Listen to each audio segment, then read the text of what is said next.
tea here. Look at, we got some Philly tea in front here. Can we crack one of these open? Early Christmas Yeah, gifts. we can. All right. Yeah, that's. What are we doing that for? What's the Philly tea? Oh, the Mummers. Oh, it's the Mummers connection. There you go. Do we get to Mummers take these is coming home? up, D? Ask Joe Krause. Hey, Joe, do we get to take these home? No, we don't. There's nothing. He said a 4-pack and a football. It must be Christmas. There's nothing in them. All right. He said they're empty. No. The Eagles walloped the Giants. They 48-22. So let's just go over a couple things, and I want to get to the 2-minute drill with you guys, and I have some provocative questions for you. But they're 12-1 now. They clinched the playoff berth, as if that was in question at all.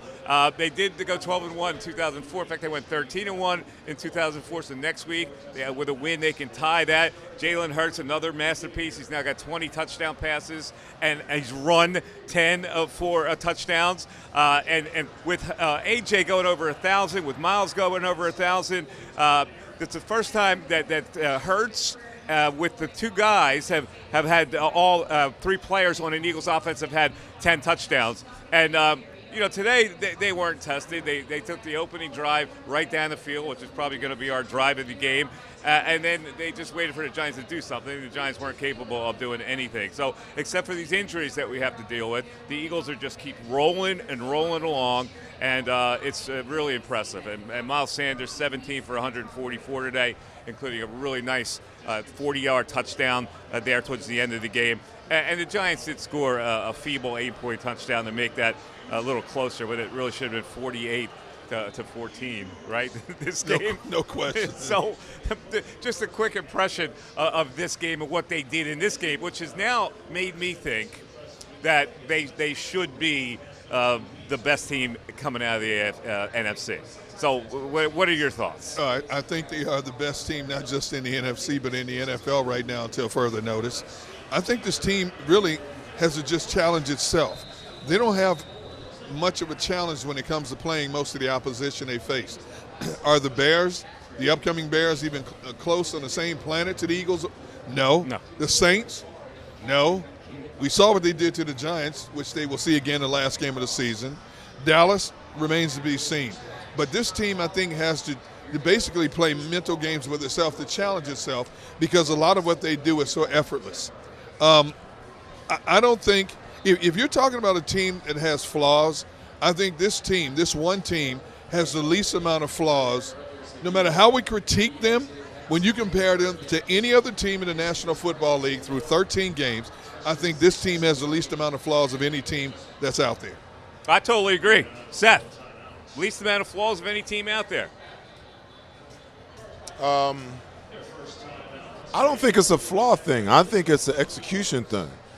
Especially on the offensive side of the ball, I think they execute their offense better than most offenses, execute their offense. I think the only team that you can look at and say that, on a consistent basis, and they've had their hiccups throughout the year, that you can, dare I say, compare them to, is the Kansas City Chiefs. Other than that, there's no other team that runs their offense the way they want to run it. When they want to run the football, they can lock in and grind it out. When they got to throw the football, they are extremely creative in how they get to what they want to get to based upon, the defense that you show them. And for the most part, Jalen Hurts has done a phenomenal job pre-snap of looking at, what's before him, being able to dissect it and putting this offense in the right play, whether it's run or pass, to be able to defeat the front or the coverage.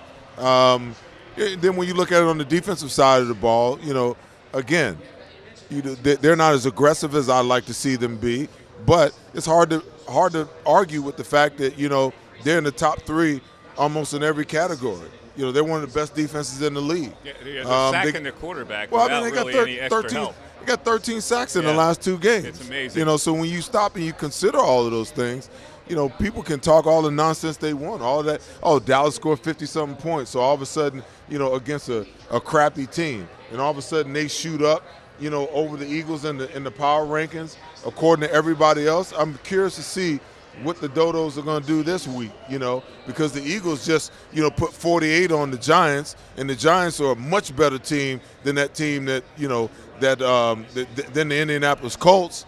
So now what are the gurus going to say now, Mike? The dodos. The power rankings are nothing more than you like the dodos better than the I gurus? like the dodos. The power rankings are nothing more than a conversation piece. Yeah. It's an opinion. It is. It is. We love looking at it, and then we do them our own platforms. We do our own power rankings and stuff like that. I get it, D-Gun, but you know what? It's one thing when one dodo said. When you got about 4 or 5 dodos that keep saying the same damn thing, it goes way beyond just a conversation piece. You know what I'm saying? The numbers are just eye-popping. They average 30 points a game. Their point differential is amazing. 123 points in the last 3 games. And the dodos aren't always right. So I would think that this game gets their attention. All right, let's snap into a 2-minute drill here. Kind of pick up what I just asked here. Right now, would you pick the Eagles to be the NFC rep in the Super Bowl? Oh, there's no question about it. Based on performance, based on their, we talk about how much they've dominated in recent weeks, but look at how they came back and fought tooth and nail to win that game against Detroit. Look at how they came back and fought tooth and nail to win that game against Indianapolis. A lot of teams out there wouldn't have been able to do that. And I'm talking about teams that are going to the playoffs. This team finds ways to get the job done. It may not always look pretty. It may not always look dominant. Then we have consecutive weeks like we've had against Green Bay, Tennessee, and the Giants. We sit here talking about, wow, running game, wow, passing game, wow.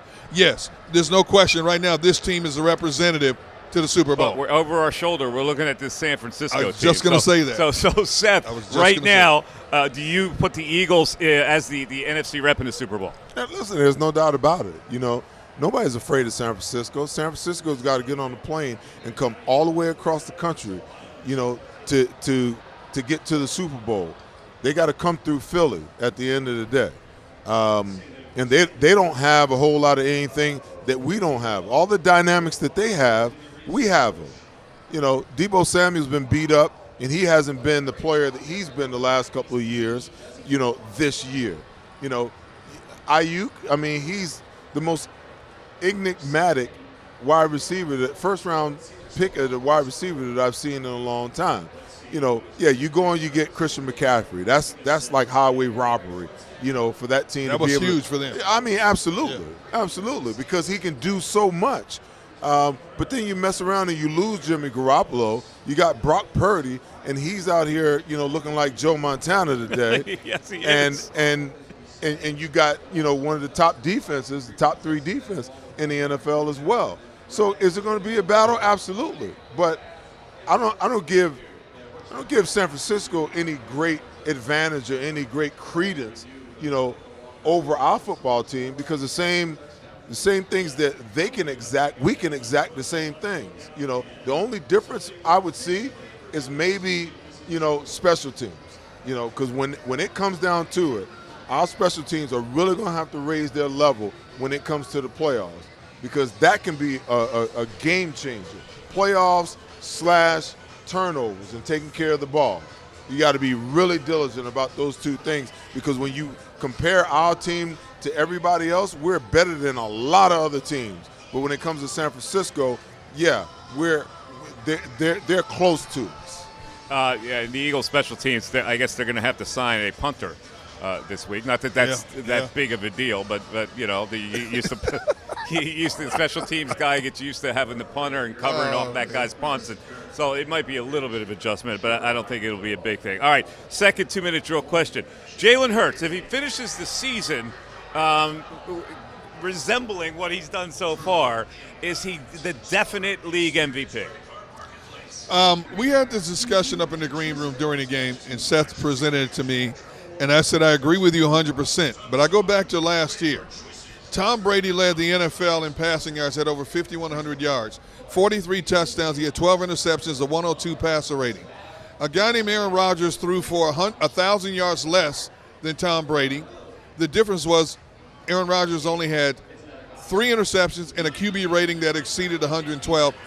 Rodgers finished number 10 in the league in passing. Aaron Rodgers wins the MVP. How is that possible? And both teams, by the way, finished with identical 13-4 records in the regular season. To directly answer your question, yes. I think as we sit here right now, Jalen Hurts is the MVP. But because of what I've seen last year and in recent years, who knows what the decision makers are thinking, because everybody loves any and everything that Patrick Mahomes does. And Joe Burrow. And Joe Burrow's who all coming of a on sudden late. is creeping in there. Yes, he is. Listen, I asked you guys the question while I was watching the game.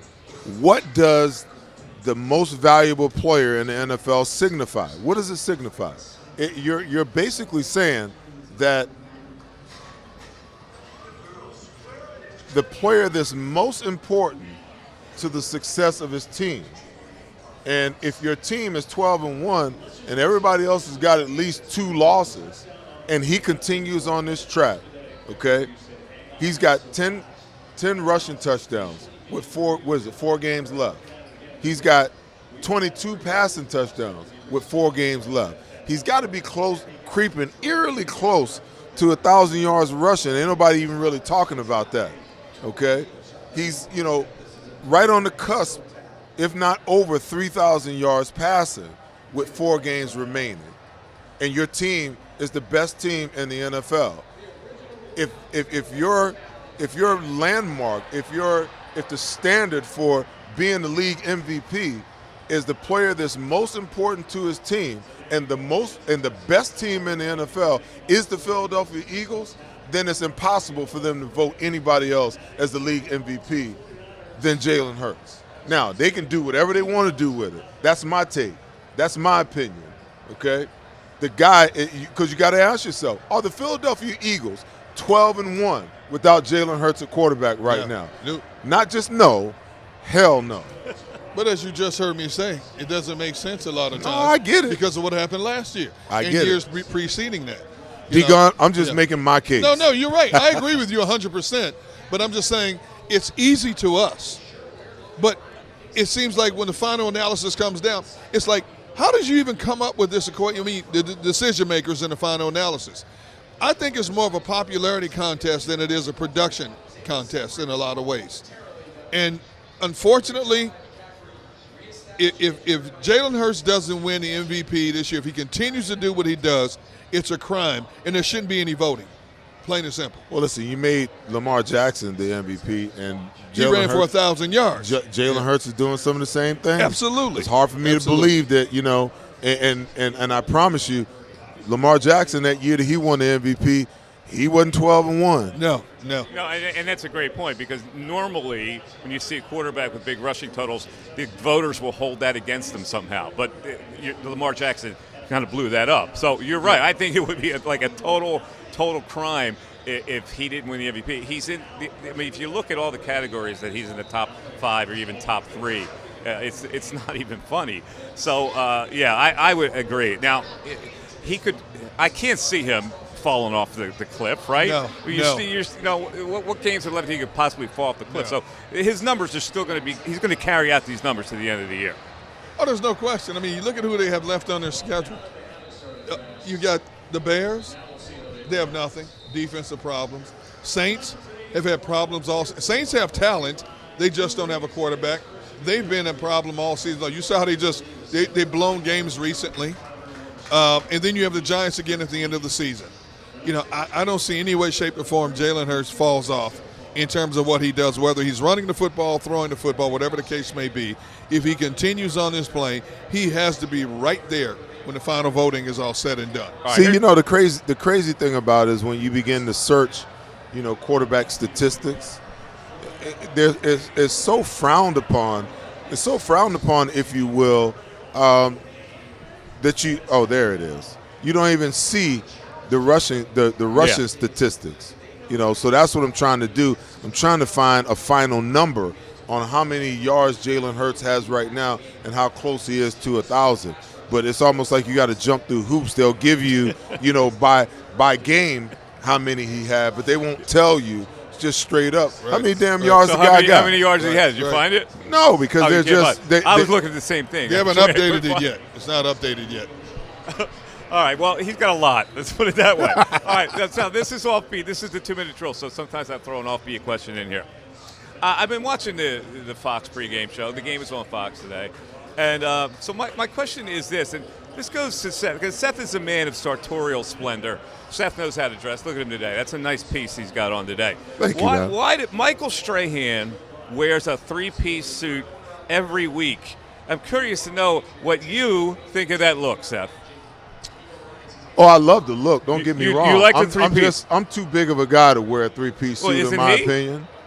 No, He's like 6'5", 270. No, he ain't that. He ain't 270. Then he lost a lot of weight. He lost. He is nowhere. He is nowhere near his playing weight. Me, I'm about 10, 15 pounds over my playing weight. Really? So yeah. Oh, you living that fabulous life. That's why. Hey, listen, man. I go to the gym at least 3 to 4 days a week. I know, but I'm just saying you live a fabulous life. No, I go to the gym at least 3 to 4 times a week. Right. Okay. I'm not training to play in the NFL anymore. Right. I'm training for health and well-being. Okay. So now, when I'm in season, I'm like, it's cold now. I might be 10, 15 pounds overweight. It's all good, because when I go home to Arizona when the season is over, I'll be down 20. Okay? But in general, you say you like the three-piece suit. I love the look. Okay. I don't like, it makes no sense to wear a three-piece suit and have it button up, have the jacket outside button up, covering it up. The whole point is to be able to expose and show the vest. I don't understand why they do that. And it doesn't work for me, like I said, because I'm too big of a dude, to wear a three-piece. He might want to mix in a different look. That's all I'm saying.